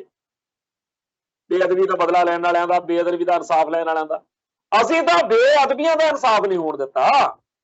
ਅਸੀਂ ਤਾਂ ਬੇਅਦਬੀਆਂ ਦਾ ਇਨਸਾਫ ਮੰਗਣ ਵਾਲੇ ਗੋਲੀਆਂ ਨਾਲ ਉਡਾਤੇ, ਕਹਿੰਦੇ ਫੇਰ ਹਿੰਦੂ ਦੀ ਵੋਟ ਮਿਲ ਸਕਦੀ। ਇਹ ਬਾਦਲ ਦਲ ਦੀ ਸੋਚ ਹੈ। ਭਾਜਪਾ ਵਾਲੇ ਕਹਿੰਦੇ ਸਾਨੂੰ ਸਿੱਖਾਂ ਦੀ ਵੋਟਾਂ ਦੀ ਲੋੜ ਹੀ ਨਹੀਂ, ਅਸੀਂ ਤਾਂ ਡੇਰੇ ਸਰਸਾ ਵਾਲੀ ਵੋਟ ਨਾਲ ਸਾਰ ਲਾਂਗੇ। ਇਹੋ ਜਿਹਾ ਮਾਹੌਲ ਬਣ ਚੁੱਕਿਆ ਕਿ ਵੋਟਾਂ ਦੇ ਵਿੱਚ ਜਦੋਂ ਕਹਿੰਦੇ ਆ ਜੀ ਇੱਕ ਇੱਕ ਵੋਟ ਦੀ ਕੀਮਤ ਹੈ, ਇਸ ਵੇਲੇ ਸਿੱਖਾਂ ਦੀ ਵੋਟ ਸਭ ਤੋਂ ਘੱਟ ਅਹਿਮੀਅਤ ਰੱਖਣ ਵਾਲੀ ਵੋਟ ਬਣਾ ਦਿੱਤੀ ਗਈ। ਜਦੋਂ ਧਰਮ ਯੁੱਧ ਮੋਰਚਾ ਚੱਲ ਰਿਹਾ ਸੀ, ਉਦੋਂ ਜਥੇਦਾਰ ਭਰਪੂਰ ਸਿੰਘ ਬਲਵੀਰ ਜਿਹੜੇ ਚੜ੍ਹਦੀ ਕਲਾ ਅਕਾਲੀ ਪੱਤਰਕਾਰ ਅਖਬਾਰ ਦੇ ਵਿੱਚ ਵੀ ਸੇਵਾ ਕੀਤੀ ਹੈ, ਪਿੱਛੇ ਚੜ੍ਹਾਈ ਕਰ ਗਏ, ਉਹਨਾਂ ਦੀ ਇੱਕ ਵੀਡੀਓ ਆ ਜਿਹੜੀ ਸੋਸ਼ਲ ਮੀਡੀਆ ਉੱਤੇ, ਅੱਜ ਦਾ ਸੋਸ਼ਲ ਮੀਡੀਆ ਦਾ ਜ਼ਮਾਨਾ, ਤਕਰੀਬਨ ਹਰੇਕ ਨੇ ਉਹ ਵੀਡੀਓ ਦੇਖੀ ਹੋਈ। ਉਹਦੇ ਵਿੱਚ ਉਹ ਪੰਥ ਦੀ, ਕੌਮ ਦੀ ਉਸ ਵੇਲੇ ਦੀ ਗੱਲ ਕਰਦੇ ਹੋਏ 1982-83 ਦੇ ਦੌਰ ਦੀ ਇੱਕ ਗੱਲ ਕਹਿੰਦੇ ਆ ਕਿ ਜੇ ਸਿੱਖਾਂ ਨੇ ਰਾਜ ਭਾਗ ਨਾ ਲਿਆ ਤਾਂ ਸਾਡੀ ਜਿਹੜੀ ਜਵਾਨੀ ਆ, ਸਾਡੇ ਜਿਹੜੇ ਆ ਬੱਚੇ ਆ, ਸਿੱਖਾਂ ਨੇ ਪਿੰਜਰੇ ਦੇ ਵਿੱਚ ਪਏ ਪੰਛੀ ਵਾਂਗੂ ਤੜਫ ਤੜਫ ਕੇ ਮਰਨਾ। ਤੇ ਅੱਜ ਪੰਥ ਦਾ ਦਰਦ ਰੱਖਣ ਵਾਲੇ ਜਿਹੜੇ ਲੋਕ ਨੇ, ਉਹ ਜਿਵੇਂ ਭੱਠੀ ਦੇ ਵਿੱਚ ਦਾਣਾ ਭੁੱਜਿਆ ਜਾਂਦਾ ਨਾ, ਉਵੇਂ ਭੁੱਜੇ ਪਏ। ਕੋਈ ਵਾਹ ਨਹੀਂ ਚੱਲਦੀ, ਕੋਈ ਰਾਹ ਨਹੀਂ ਦਿਖਦਾ। 1947 ਮੌਕੇ ਜਿਹੜੀਆਂ ਹੱਥਾਂ ਨਾਲ ਦਿੱਤੀਆਂ ਨੇ, ਅੱਜ ਉਹ ਦੰਦਾਂ ਨਾਲ ਵੀ ਨਹੀਂ ਖੁੱਲ ਰਹੀਆਂ। ਬੜੀਆਂ ਪੀੜ੍ਹੀਆਂ ਗੰਢਾਂ ਪੈ ਗਈਆਂ, ਬੜੀ ਔਖ ਭਰੀ ਸਥਿਤੀ ਹੈ। ਤੇ ਸਿਆਸੀ ਭਲਵਾਨ ਸਾਡੇ ਇਹ ਕਹਿੰਦੇ ਆ ਵੀ ਸਿੱਖ ਜਾਂ ਸਿੱਖੀ ਦਾ ਨਹੀਂ, ਸਾਨੂੰ ਤਾਂ ਵੋਟਾਂ ਦਾ ਵਾ। ਬੜੇ ਲੋਕ ਇਤਰਾਜ਼ ਕਰਦੇ ਹੋਣਗੇ ਕਿ ਜੀ ਤੁਸੀਂ ਹਮੇਸ਼ਾ ਬਾਦਲ ਦਲ ਨੂੰ ਨਿਸ਼ਾਨਾ ਬਣਾਉਂਦੇ ਆ। ਭਾਈ ਕਾਂਗਰਸ ਜਿਹੜੀ ਆ ਉਹ ਆਪਦੇ ਆਪ ਨੂੰ ਪੰਥ ਦੀ ਪਹਿਰੇਦਾਰ ਜਾਂ ਪੰਥ ਦੀ ਤਰਜਮਾਨ ਨਹੀਂ ਕਹਾਉਂਦੀ, ਨਾ ਭਾਜਪਾ ਕਹਾਉਂਦੀ ਆ, ਨਾ ਆਮ ਆਦਮੀ ਪਾਰਟੀ ਕਹਾਉਂਦੀ ਆ। ਸ਼੍ਰੋਮਣੀ ਅਕਾਲੀ ਦਲ ਕਹਾਉਣ ਵਾਲੇ ਜਦੋਂ ਪੰਥਕ ਫਰਜ਼ਾਂ ਦੀ ਪੈਰਵਾਈ ਕਰਨ ਦੀ ਥਾਂ ਸਿੱਖੀ ਦੇ ਤੇ ਸਿੱਖਾਂ ਦੇ ਹਰੇਕ ਦੁਸ਼ਮਣ ਨੂੰ ਨਾਲ ਲੈ ਕੇ ਤੁਰਨ ਦੀ ਗੱਲ ਕਰਨਗੇ, ਤੇ ਉਹਨਾਂ ਦੀ ਆਲੋਚਨਾ, ਉਹਨਾਂ ਦੀ ਵਿਰੋਧਤਾ ਸਿੱਖਾਂ ਨੇ ਕਰਨੀ ਹੋਈ। ਇੰਨੀ ਗੱਲ ਤੇ ਮਗਰੋਂ ਕਹਿ ਦੇਣਗੇ ਤਾਂ ਕਾਂਗਰਸ ਦੇ ਏਜੰਟ, ਚਾਹੇ ਉਹ ਸੰਤ ਗਿਆਨੀ ਜਰਨੈਲ ਸਿੰਘ ਜੀ ਖਾਲਸਾ ਭਿੰਡਰਾਂ ਵਾਲੇ ਹੋਣ, ਚਾਹੇ ਸਿੱਖ ਜੁਝਾਰੂ ਹੋਣ, ਚਾਹੇ ਕੋਈ ਹੋਰ ਹੋਵੇ, ਜਿਹੜਾ ਵੀ ਬੰਦਾ ਪੰਥ ਪ੍ਰਸਤੀ ਦੀ ਭਾਵਨਾ ਤਹਿਤ ਬਾਦਲ ਦਲ ਦੀਆਂ ਕਰਤੂਤਾਂ ਦਾ ਵਿਰੋਧ ਕਰੂਗਾ, ਉਹ ਫਿਰ ਕਾਂਗਰਸ ਦਾ ਏਜੰਟ ਬਣ ਜਾਂਦਾ। ਬਾਦਲ ਪਰਿਵਾਰ ਦੀਆਂ, ਬਾਦਲ ਦਲ ਦੀਆਂ ਗਲਤ ਨੀਤੀਆਂ ਦਾ ਵਿਰੋਧ ਕਰ ਦਿੱਤਾ ਸੀ ਇੱਕ ਵਾਰੀ ਜਥੇਦਾਰ ਗੁਰਚਰਨ ਸਿੰਘ ਟੌਹੜਾ ਨੇ 1999 ਦੇ ਵਿੱਚ, ਫਿਰ ਉਹਨਾਂ ਨੂੰ ਵੀ ਕਾਂਗਰਸ ਦਾ ਏਜੰਟ ਕਹਿਤਾ ਸੀ ਉਦੋਂ ਸੁਖਬੀਰ ਸਿੰਘ ਬਾਦਲ ਨੇ। ਤੇ ਜਿਹੜਾ ਮਾਹੌਲ ਇਸ ਮੌਕੇ ਸਾਡੇ ਸਮਾਜ ਦਾ, ਸਾਡੇ ਧਰਮ ਦਾ, ਸਾਡੀ ਰਾਜਨੀਤੀ ਦਾ ਬਣਿਆ ਪਿਆ, ਉਹਦੇ ਵਿੱਚ ਸਭ ਤੋਂ ਵੱਧ ਜਿਹੜਾ ਘਟੀਆ, ਨਿਕੰਮਾ ਤੇ ਮਾੜਾ ਰੋਲ ਆ ਉਹ ਬਾਦਲ ਪਰਿਵਾਰ ਦਾ। ਅੱਜ ਸਾਡੀ ਸਿਆਸੀ ਤੌਰ ਦੇ ਉੱਤੇ ਸਾਖ ਆ ਜਿਹੜੀ, ਉਹ ਕਿੰਨੀ ਕੁ ਚੰਗੀ ਆ, ਇਹ ਸਾਡੇ ਸਾਰਿਆਂ ਦੇ ਸਾਹਮਣੇ। ਸਾਡੇ ਭਰਾ, ਸਾਡੇ ਕੌਮ ਦੇ ਹੀਰੇ, ਕਾਨੂੰਨ ਅਨੁਸਾਰ ਪੂਰੀ ਸਜ਼ਾ ਜਿਹੜੀ ਉਹਨਾਂ ਨੂੰ ਮਿਲੀ ਆ, ਉਹ ਭੁਗਤਣ ਤੋਂ ਬਾਅਦ ਵੀ ਉਹਨਾਂ ਦੀ ਕੋਈ ਰਿਹਾਈ ਦੇ ਅਸਾਰ ਨਹੀਂ। ਅਗਲੇ ਕਹਿੰਦੇ ਆ ਲਲਕੜੀਆਂ ਕਢਾਵਾਂਗੇ, ਫੇਰ ਦੇਖਾਂਗੇ ਕੀ ਬਣਦਾ ਤੁਹਾਡਾ। ਕਿਸੇ ਕੇਜਰੀਵਾਲ ਨੂੰ, ਕਿਸੇ ਮੋਦੀ ਨੂੰ, ਕਿਸੇ ਅਮਿਤ ਸ਼ਾਹ ਨੂੰ, ਕਿਸੇ ਹੋਰ ਨੂੰ ਮਿੰਨਤਾਂ ਤਰਲੇ ਕਰਨ ਵਾਲੀਆਂ ਗੱਲਾਂ ਨੇ ਵੀ ਸਾਡੇ ਬੰਦੇ ਛੱਡ। ਇਹ ਸਾਡੀ ਹੈਸੀਅਤ, ਸਾਡੀ ਬੁਕਤ, ਸਾਡੀ ਸੁਣਵਾਈ ਕਿਉਂ ਨਹੀਂ? ਕਿਉਂਕਿ ਜਿਹੜੇ ਬਾਦਲ ਦਲੀਆਂ ਨੇ, ਜਿਨ੍ਹਾਂ ਅਕਾਲੀਆਂ ਨੇ, ਨੀਲੀ ਪੱਗ ਵਾਲਿਆਂ ਨੇ ਸਾਡਾ ਵਕੀਲ ਬਣਨਾ ਸੀ, ਜਿਨ੍ਹਾਂ ਨੇ ਸਾਡਾ ਪੱਖ ਪੇਸ਼ ਕਰਨਾ ਸੀ, ਜਿਨ੍ਹਾਂ ਨੇ ਸਾਡੀ ਧਿਰ ਬਣਨਾ ਸੀ ਪੰਥ ਦੀ ਤੇ ਪੰਜਾਬ ਦੀ, ਇਹ ਤਾਂ ਕੁਝ ਹੋਰ ਹੀ ਬਣ ਕੇ ਬਹਿ ਗਏ। ਇਹਨਾਂ ਨੂੰ ਤਾਂ ਸਿੱਖਾਂ ਦੀ ਵੋਟ ਦੀ ਉਹ ਕਹਿੰਦੇ ਲੋੜ ਹੀ ਨਹੀਂ ਸਾਨੂੰ ਜੀ, ਸਾਨੂੰ ਪੰਥਕ ਬੰਦੇ ਸਾਡੇ ਦੁਸ਼ਮਣ ਨੇ। ਤੁਸੀਂ ਆਏ ਦਿਨ ਬਿਆਨ ਸੁਣ ਸਕਦੇ ਹੋ ਇਹਨਾਂ ਦੇ ਕਿ ਅਮਨ ਕਾਨੂੰਨ ਦੀ ਹਾਲਤ ਜਿਹੜੀ ਆ ਉਹ ਕਿਹਨੂੰ ਕਹਿੰਦੇ ਆ, ਜਿਹੜੀਆਂ ਧਮਕੀਆਂ ਦਿੰਦੇ ਹੁੰਦੇ ਆ ਨਾ ਸੁਖਬੀਰ ਸਿੰਘ ਬਾਦਲ ਤੋਂ ਲੈ ਕੇ ਬਾਕੀ ਵੀ ਸਾਰੇ, ਉਹ ਸਿੱਖਾਂ ਨੂੰ ਡਰਾਇਆ ਜਾ ਰਿਹਾ ਹੁੰਦਾ। ਪੰਜਾਬ ਦੇ ਵਿੱਚ ਪੰਥਕ ਸੋਚ ਵਾਲੇ ਸਿੱਖਾਂ ਨੂੰ ਡਰਾ ਕੇ ਰੱਖਣ ਦੀ ਜਿਹੜੀ ਨੀਤੀ ਹੈ ਉਹ ਬਾਕੀਆਂ ਦੀ ਤਾਂ ਹੈਗੀ ਆ, ਇਹਨਾਂ ਦੀ ਸਭ ਤੋਂ ਜ਼ਿਆਦਾ ਖਤਰਨਾਕ ਹੈ। ਇਹ ਕਹਿੰਦੇ ਸਾਡੇ ਕੋਲੇ ਪੰਜਾਬ ਸਾਡੇ ਹਵਾਲੇ ਕਰੋ, ਨਹੀਂ ਤਾਂ ਇੱਥੇ ਬਾਕੀ ਨਹੀਂ ਕਿਸੇ ਤੋਂ ਕਾਬੂ ਹੋਣਾ। ਹਾਲਾਤ ਦਿਨੋਂ ਦਿਨ ਕੌਮ ਦੇ ਬਹੁਤ ਜ਼ਿਆਦਾ ਔਖੇ ਹੁੰਦੇ ਜਾ ਰਹੇ ਨੇ ਤੇ ਪਿੰਜਰੇ 'ਚ ਬੰਦ ਪੰਛੀਆਂ ਵਾਂਗੂ ਤੜਪ ਤੜਪ ਕੇ ਮਰਨਾ ਹੈ ਕਿ ਲੜ ਕੇ ਮਰਨਾ, ਇਹ ਕਸ਼ਮਕਸ਼ ਹਰੇਕ ਸਿੱਖ ਦੇ ਚੱਲ ਰਹੀ। ਤੇ ਵੋਟਾਂ ਵਾਲੇ ਜਿਹੜੇ ਭਲਵਾਨ ਨੇ ਇਹ ਸਾਰੇ ਕਹਿੰਦੇ ਆ ਵੀ ਸਿੱਖਾਂ ਦੀਆਂ ਚੀਕਾਂ ਸੁਣ ਕੇ, ਸਿੱਖਾਂ ਦਾ ਬਰਲਾਪ ਸੁਣ ਕੇ, ਸਿੱਖਾਂ ਦੀਆਂ ਲੇਰਾਂ ਸੁਣ ਕੇ ਸਾਨੂੰ ਵੋਟ ਵੱਧਦੀ ਆ। ਵੀ ਉਹ ਫਿਰ ਉਸ ਟਾਈਮ ਹਿੰਦੂ ਕਹਿੰਦਾ ਹੈਗਾ, ਐਂਟੀ ਪੰਥਕ ਬੰਦੇ ਕਹਿੰਦੇ ਆ ਵੀ ਇਹ ਪੰਥਕ ਬੰਦੇ ਇਹਨਾਂ ਨੂੰ ਮਾੜਾ ਮੰਨਦੇ ਆ ਨਾ, ਫਿਰ ਇਹਨਾਂ ਨੂੰ ਵੋਟ ਪਾਓ। ਦੇਖੋ ਕਿਆ ਕਮਾਲ ਦੀ ਗੱਲ ਆ, ਕਿਤੇ ਸਾਰੇ ਸੰਸਾਰ ਵਿੱਚ ਹੋ ਸਕਦਾ ਏਦਾਂ ਕਿ ਕੋਈ ਭਾਈਚਾਰਾ ਦੁੱਖ ਭੋਗੇ ਤੇ ਉਹਦੇ ਦੁੱਖ ਦੇ ਕਰਕੇ ਸਿਆਸੀ ਧਿਰਾਂ ਦੀ ਵੋਟ ਵਧੇ ਕਿ ਲਓ ਜੀ। ਜਿੱਥੇ ਚੇਤੇ ਕਰੋ ਆ ਜਦੋਂ ਗੁਜਰਾਤ ਵਿੱਚ ਕਤਲੇਆਮ ਕਰਾਇਆ, ਉਦੋਂ ਮੁਸਲਮਾਨਾਂ ਦੇ ਘਾਣ ਤੋਂ ਬਾਅਦ ਹਿੰਦੂ ਦੀ ਵੋਟ ਸਾਰੀ ਦੀ ਸਾਰੀ ਬੀਜੇਪੀ ਨੂੰ ਪੈਣ ਲੱਗ। ਤੇ ਜਦੋਂ ਨਰਿੰਦਰ ਮੋਦੀ ਉਹਨਾਂ ਨੇ ਇਹ ਐਲਾਨ ਕੀਤੇ ਕਿ ਅਸੀਂ ਸਾਰੇ ਭਾਰਤ ਵਿੱਚੋਂ ਇੱਕ ਵੀ ਮੁਸਲਮਾਨ ਨੂੰ ਆਪਦੀ ਪਾਰਟੀ ਦਾ ਟਿਕਟ ਨਹੀਂ ਦੇਣਾ ਬੀਜੇਪੀ, ਉਦੋਂ ਸਾਰੀ ਹਿੰਦੂ ਵੋਟ ਕੱਟੜਵਾਦੀ ਹੋ ਕੇ ਇਹਨਾਂ ਦੇ ਮਗਰ ਭੁੱਗ। ਕੁਛ ਇਹੋ ਜਿਹਾ ਹੀ ਹਾਲਾਤ, ਕੁਛ ਉਹੋ ਜਿਹਾ ਹੀ ਮਾਹੌਲ ਸਿੱਖਾਂ ਦੇ ਬਾਰੇ ਬਣਦਾ ਜਾ ਰਿਹਾ ਕਿ ਸਾਨੂੰ ਪੰਥਕ ਵੋਟ ਦੀ ਲੋੜ ਹੀ ਨਹੀਂ। ਪੰਥਕ ਵੋਟ ਇਰਰੈਲੇਵੈਂਟ ਕਰਨੀ ਆ, ਅਪ੍ਰਸੰਗਕ ਕਰਨੀ ਆ, ਉਹਦੀ ਕੋਈ ਗੱਲ ਨਹੀਂ, ਸਾਖ ਸੁਣਵਾਈ ਨਹੀਂ ਰਹਿਣ ਦੇ। ਇਹ ਪੰਥਕ ਵੋਟ ਦਾ ਨਹੀਂ, ਇਹ ਪੰਥਕ ਹਿੱਤਾਂ ਦਾ ਘਾਣ। ਜਿਹਦੀ ਵੋਟ ਦੀ ਕਦਰ ਨਾ ਹੋਵੇ, ਜਿਹਦੇ ਹੱਕ ਵਿੱਚ ਬੋਲਣ ਲਈ ਕਿਸੇ ਨੂੰ ਕੋਈ ਤਰਕ ਦਲੀਲ ਨਾ ਲੱਭੇ, ਉਹ ਧਿਰ ਕਿਹੜੇ ਖੂਹ 'ਚ ਡਿੱਗੂਗੀ। ਇਹ ਹਾਲਾਤ ਕੌਮ ਦੇ ਕਿਹਨੇ ਬਣਾਏ? ਇਹ ਬਾਦਲ ਦਲ ਨੇ ਬਣਾਏ। ਪੂਰੀ ਮਿਹਨਤ ਕੀਤੀ ਆ ਕਿ ਸਿੱਖਾਂ ਦੇ ਅੰਦਰੋਂ ਸਿੱਖੀ ਨੂੰ ਖੁਰਚ ਕੇ ਕੱਢਣਾ। ਜਦੋਂ ਨਾ ਕੱਢ ਸਕੇ ਇਹ ਦੂਜਾ ਪਾਸਾ ਫੜ ਲਿਆ ਵੀ ਅਸੀਂ ਉਹ ਸਾਰੀ ਵੋਟ ਜਿਹੜੀ ਸਿੱਖੀ ਦਾ ਦਰਦ ਨਾ ਰੱਖਦੀ ਹੋਵੇ, ਉਲਟਾ ਸਿੱਖੀ ਦੇ ਖਿਲਾਫ ਹੋਵੇ, ਉਹ ਵੋਟ ਲੈ ਲੈਂਦੇ। ਉਹ ਵੋਟ ਇਕੱਠੀ ਕਰਦਿਆਂ ਨੇ ਹਾਲਾਤ ਇਹ ਬਣਾਤੇ ਕਿ ਅੱਜ ਨਾ ਘਰ ਦੇ ਰਹੇ ਨਾ ਘਾਟ ਦੇ ਰਹੇ। ਜਿਹੜਾ ਅਕਾਲੀ ਦਲ ਨੇ ਤਾਂ ਜੋ ਗਵਾਉਣਾ ਸੀ ਗਵਾਇਆ। ਇਹਨਾਂ ਨੂੰ ਮੁੱਖ ਮੰਤਰੀ ਦੀ ਕੁਰਸੀ ਮਿਲੇ ਨਾ ਮਿਲੇ, ਸਰਕਾਰ ਬਣੇ ਨਾ ਬਣੇ, ਪਰ ਕੌਮ ਦਾ ਜੋ ਗਵਾ ਦਿੱਤਾ ਹੈ ਉਹ ਬਹੁਤ ਮਾੜਾ ਹੋ ਗਿਆ। ਅੱਜ ਸਾਡੇ ਕੌਮ ਦੇ ਜਿਹੜੇ ਨੌਜਵਾਨ ਆ ਉਹਨਾਂ ਤੇ ਝੂਠੇ ਕੇਸ ਬਣ ਜਾਂਦੇ ਆ। ਜਦੋਂ ਉਹਨਾਂ ਦੀ ਪੈਰਵਾਈ ਕਰਦੇ ਆ, ਭੱਜ ਦੌੜ ਕਰਦੇ ਆ ਕਿ ਰਿਹਾਈ ਹੋ ਜੇ, ਤਾਂ ਉਹਨਾਂ ਨੂੰ ਜ਼ਮਾਨਤ ਤੱਕ ਨਹੀਂ ਦਿੱਤੀ ਜਾਂਦੀ। ਤਾਂ ਥੋੜੇ ਦਿਨ ਹੀ ਹੋਏ ਆ, ਪਟਿਆਲੇ ਤੋਂ ਜਗਮੀਤ ਸਿੰਘ ਇੱਕ ਨੌਜਵਾਨ ਜਿਹਦੇ ਮਾਤਾ ਜੀ ਨੂੰ ਵੀ ਨਾਲ ਹੀ ਚੱਕਿਆ, ਉਹਨਾਂ ਤੇ ਬੜੀਆਂ ਖਤਰਨਾਕ ਜਿਹੀਆਂ ਧਾਰਾਵਾਂ ਲਾ ਕੇ ਪਰਚਾ ਬਣਾ ਕੇ ਜੇਲ੍ਹ ਭੇਜ। ਉਹਨਾਂ ਲਈ ਰਿਹਾਈ ਨਹੀਂ ਹੈ, ਉਹਨਾਂ ਲਈ ਪੈਰੋਲ ਨਹੀਂ ਹੈ। ਪਰ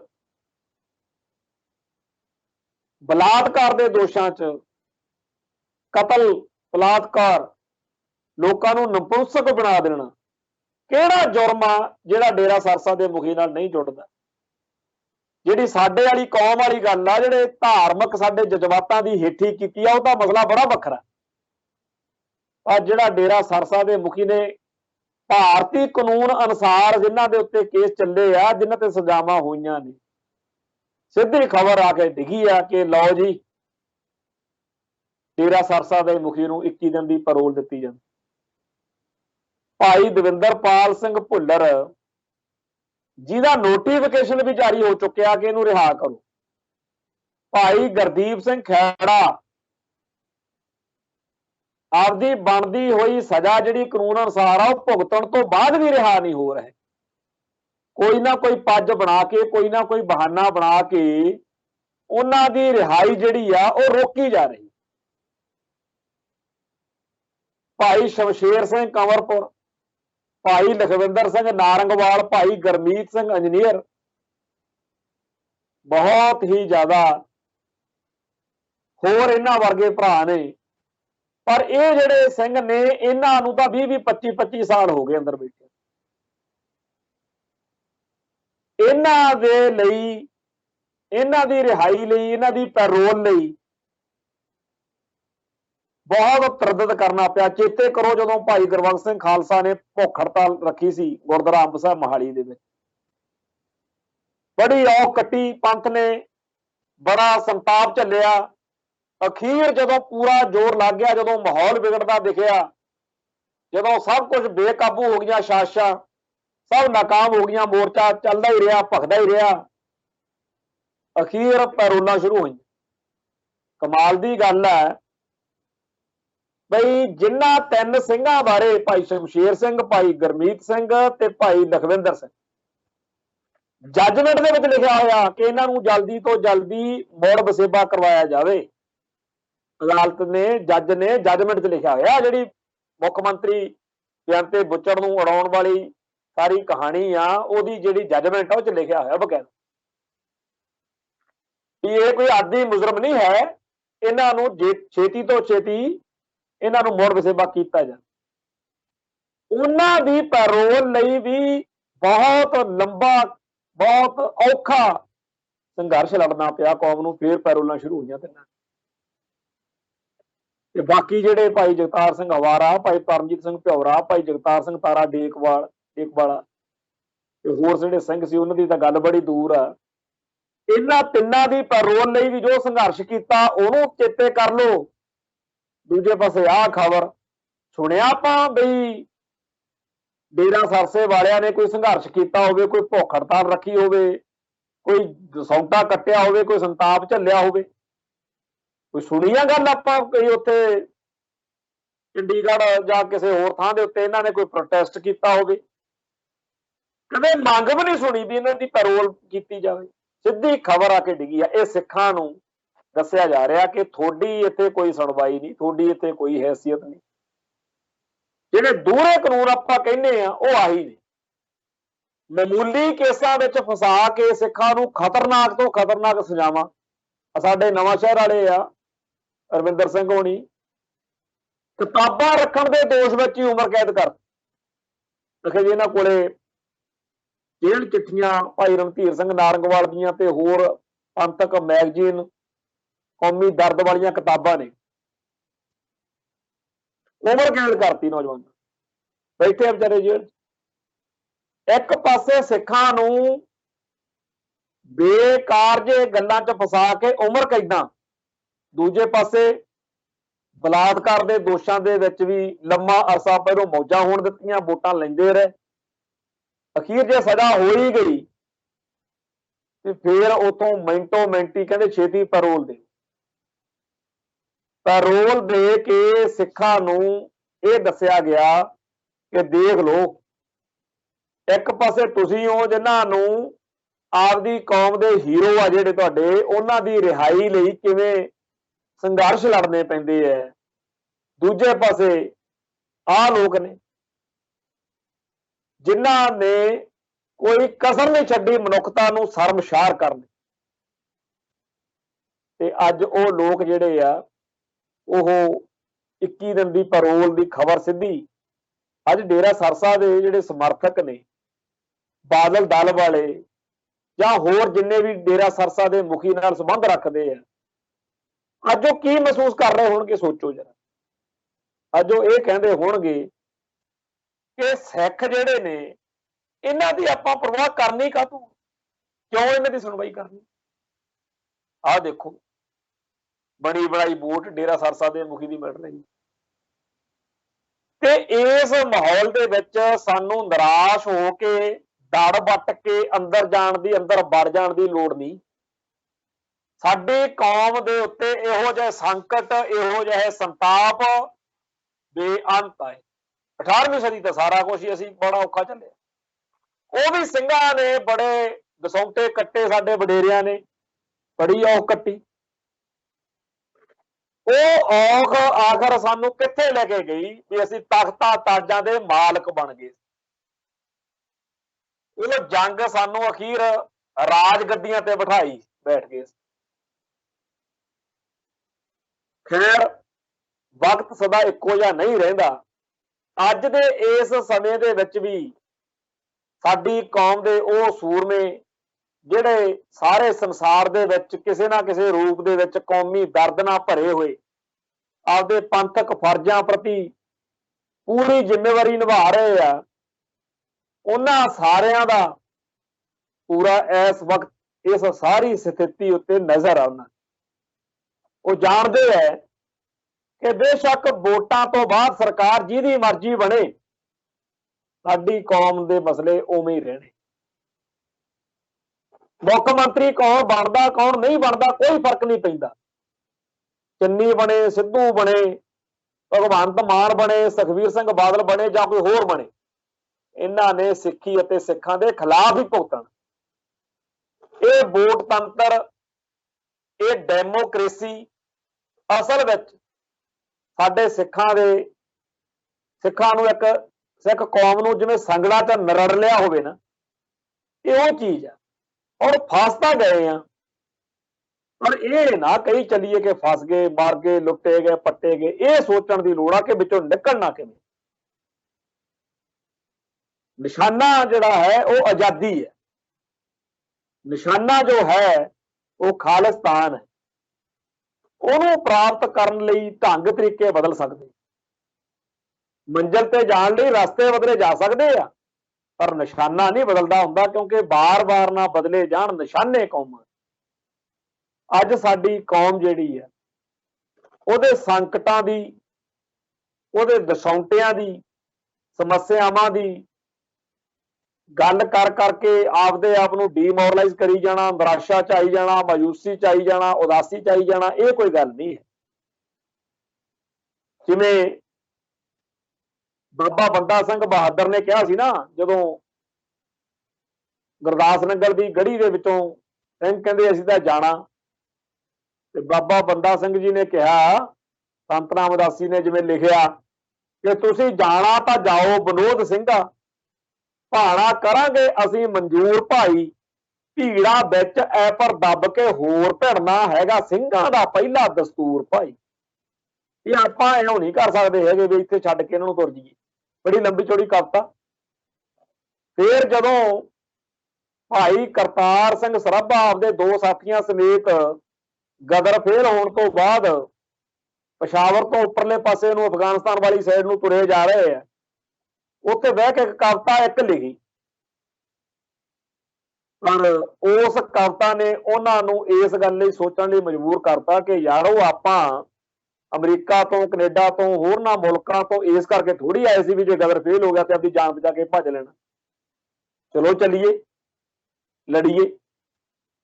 ਇਹ ਜਿਹੜੀ ਸੋਚ ਆ, ਇਹ ਉਹੀ ਆ ਜਿਹੜੀ ਛੋਟੇ ਸਾਹਿਬਜ਼ਾਦਿਆਂ ਨੇ ਜਦੋਂ ਸੂਬਾ ਸਰਹੰਦ ਨੇ ਕਚਹਿਰੀ 'ਚ ਪੁੱਛਿਆ ਸੀ ਨਾ ਉੱਥੇ ਵੀ ਜੇ ਤੁਹਾਨੂੰ ਛੱਡ ਦਈਏ ਫੇਰ ਕੀ ਕਰੋਗੇ, ਕਹਿੰਦੇ ਪਹਿਲੀ ਗੱਲ ਤਾਂ ਸਾਨੂੰ ਯਕੀਨ ਆ ਵੀ ਸਾਨੂੰ ਛੱਡਣਾ ਹੀ ਨਹੀਂ ਤੁਸੀਂ, ਪਰ ਜੇਕਰ ਸੈਕੰਡਲੀ ਮੰਨ ਹੀ ਲਈਏ ਤਾਂ ਅਸੀਂ ਜੰਗਲਾਂ 'ਚ ਜਾਵਾਂਗੇ, ਹਥਿਆਰ, ਘੋੜੇ ਤੇ ਸਿੱਖਾਂ ਨੂੰ ਇਕੱਠੇ ਕਰਾਂਗੇ ਤੇ ਤੁਹਾਡੇ ਨਾਲ ਆ ਕੇ ਫੇਰ ਲੜਾਂਗੇ। ਚਲੋ ਸਾਰੇ ਸੰਸਾਰ ਦੇ ਵਿੱਚ ਖਿੰਡੇ ਹੋਏ ਸਿੱਖਾਂ ਨੂੰ ਆਪਦੇ ਇਤਿਹਾਸ ਤੋਂ, ਆਪਦੀ ਬਾਣੀ ਤੇ ਬਾਣੇ ਤੋਂ, ਆਪਦੇ ਪੁਰਾਤਨ ਵਿਰਸੇ ਤੋਂ ਪ੍ਰੇਰਨਾ ਲੈ ਕੇ ਇਹ ਜਿਹੜਾ ਅੱਜ ਦਾ ਦੌਰ ਆ, ਇਹਦੇ ਖਿਲਾਫ ਕਿਸੇ ਠੋਸ ਰਣਨੀਤੀ ਬਣਾਉਣ ਦੀ ਲੋੜ। ਬੜੀ ਚੰਗੀ ਗੱਲ ਆ ਕਿ ਕੌਮ ਦਾ ਦਰਦ ਰੱਖਣ ਵਾਲੇ ਜਿਹੜੇ ਨੇ ਉਹ ਆਪਦੇ ਫਰਜ਼ਾਂ ਪ੍ਰਤੀ ਸੁਚੇਤ ਹੈ। ਜਦੋਂ ਅੱਜ ਪੈਰੋਲ ਵਾਲੀ ਖਬਰ ਆਈ ਹੈ ਡੇਰਾ ਸਰਸਾ ਦੇ ਮੁਖੀ ਦੀ, ਨਾਲ ਦੀ ਨਾਲ ਪੰਥ ਦਾ, ਕੌਮ ਦਾ ਦਰਦ ਰੱਖਣ ਵਾਲਿਆਂ ਲੋਕਾਂ ਨੇ ਜਿਸ ਤਰੀਕੇ ਨਾਲ ਪ੍ਰਤੀਕਿਰਿਆ ਦਿੱਤੀ ਆ, ਬੜਾ ਵਧੀਆ ਲੱਗਿਆ, ਚੰਗਾ ਲੱਗਿਆ। ਕਿਉਂਕਿ ਜਦੋਂ ਬਹੁਤ ਵੱਡਾ ਹਿੱਸਾ ਸਾਥ ਛੱਡ ਕੇ ਭੱਜ ਰਿਹਾ ਹੋਵੇ, ਜਦੋਂ ਬਹੁਤ ਵੱਡਾ ਹਿੱਸਾ ਖਿਲਾਫ ਭੁਗਤਣ ਲੱਗਿਆ ਹੋਵੇ, ਜਦੋਂ ਹਰੇਕ ਪਾਸਿਓਂ ਇਹ ਦਰਸਾਉਣ ਦੇ ਯਤਨ ਹੋ ਰਹੇ ਹੋਣ ਕਿ ਤੁਹਾਡੇ ਦਾ ਪੱਲੇ ਕੁਝ ਨਹੀਂ, ਉਦੋਂ ਜਦੋਂ ਸਾਨੂੰ ਕਿਸੇ ਪਾਸਿਓਂ ਚੰਗੀ ਸੋਚ ਵਾਲੀ ਗੱਲ ਮਿਲਦੀ ਆ ਤਾਂ ਬੜਾ ਵਧੀਆ ਲੱਗਦਾ। ਸੋ ਚੰਗਾ ਆ, ਵਧੀਆ ਆ ਕਿ ਜੇਕਰ ਪਾਪ ਦੀ ਹਨੇਰੀ ਵੱਧ ਰਹੀ ਆ, ਜ਼ੁਲਮ ਵੱਧ ਰਿਹਾ, ਸੰਤਾਪ ਵੱਧ ਰਿਹਾ, ਤਾਂ ਪੰਥਕ ਫਰਜ਼ ਨਿਭਾਉਣ ਵਾਲੇ ਵੀ ਪਿੱਛੇ ਨਹੀਂ ਹਟ ਰਹੇ। ਇਹ ਇੱਕ ਹਨੇਰੇ ਅਤੇ ਚਾਨਣ ਦੇ ਵਿਚਾਲੇ ਜੰਗ ਵਾ, ਇਹ ਸੱਚ ਅਤੇ ਝੂਠ ਦੇ ਵਿਚਾਲੇ ਜੰਗ ਹੈ, ਇਹ ਗੁਰਮਤ ਅਤੇ ਮਨਮਤ ਦੇ ਵਿਚਾਲੇ ਜੰਗ ਹੈ। ਇਹ ਸੱਚੇ ਪਾਤਸ਼ਾਹ ਦੀ ਕਿਰਪਾ ਨਾਲ ਅੰਤਮ ਜਿੱਤ ਆ ਜਿਹੜੀ ਉਹ ਸਾਡੀ ਹੋਣੀ ਹੈ, ਫਤਿਹ ਫਿਰ ਵੀ ਸਾਡੀ ਹੋਣੀ ਹੈ, ਜਿੱਤ ਫਿਰ ਵੀ ਸਾਡੀ ਹੋਣੀ। ਸੋ ਆਖਰੀ ਜਿੱਤ ਤੋਂ ਪਹਿਲਾਂ ਬੜੇ ਵਾਰ ਲੱਗਦਾ ਹੁੰਦਾ ਕਿ ਅਸਫਲ ਹੋ ਗਏ ਆ, ਹਾਰ ਗਏ ਆ, ਪਰ ਆਖਰ ਤੌਰ ਦੇ ਉੱਤੇ ਜਿਹੜੀ ਜਿੱਤ ਵਾ ਉਹ ਗੁਰੂ ਪਾਤਸ਼ਾਹ ਨੇ ਆਪਾਂ ਨੂੰ ਬਖਸ਼ਣੀ ਹੈ। ਉਹ ਸਾਰੀ ਕੌਮ ਜਿਹੜੀ ਆ ਉਹ ਇਕਜੁੱਟਤਾ ਤੇ ਇਕਮੁੱਠਤਾ ਦੇ ਨਾਲ ਅੱਗੇ ਵਧ ਰਹੀ ਆ।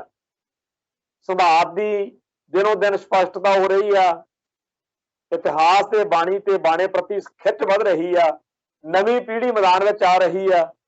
ਤੇ ਜਿਹੜੇ ਭਰਮ ਬਣੇ ਸੀਗੇ ਕਿ ਹਿੰਦੂ ਸਿੱਖ ਏਕਤਾ ਜੀ, ਭਾਰਤ ਬੜਾ ਵਧੀਆ ਜੀ, ਲੋਕਤੰਤਰ ਬੜਾ ਮਹਾਨ ਆ, ਇਹ ਸਭ ਕੁਝ ਢਕੌਂਸਲੇ ਜਿਹੜੇ ਆ ਉਹ ਨੰਗੇ ਹੋ ਰਹੇ ਆ। ਸਮਾਂ ਵੱਧ ਘੱਟ ਲੱਗ ਸਕਦਾ, ਪਰ ਅੰਤ ਉਹ ਗੱਲ, ਉਹ ਦਿਨ ਜ਼ਰੂਰ ਆਊਗਾ ਜਦੋਂ UNO ਦੇ ਵਿੱਚ ਹੋਰਨਾਂ ਮੁਲਕਾਂ ਦੇ ਝੰਡਿਆਂ ਦੇ ਵਿਚਾਲੇ ਖਾਲਿਸਤਾਨ ਦਾ ਝੰਡਾ ਵੀ ਝੂਲੂਗਾ। ਸੋ ਇੰਨੀਆਂ ਬੇਨਤੀਆਂ ਪ੍ਰਵਾਨ ਕਰਿਓ, ਕੱਲ ਫਿਰ ਮਿਲਾਂਗੇ। ਨਾਨਕ ਨਾਮ ਚੜ੍ਹਦੀ ਕਲਾ, ਤੇਰੇ ਭਾਣੇ ਸਰਬੱਤ ਦਾ ਭਲਾ। ਵਾਹਿਗੁਰੂ ਜੀ ਕਾ ਖਾਲਸਾ, ਵਾਹਿਗੁਰੂ ਜੀ ਕੀ ਫਤਿਹ।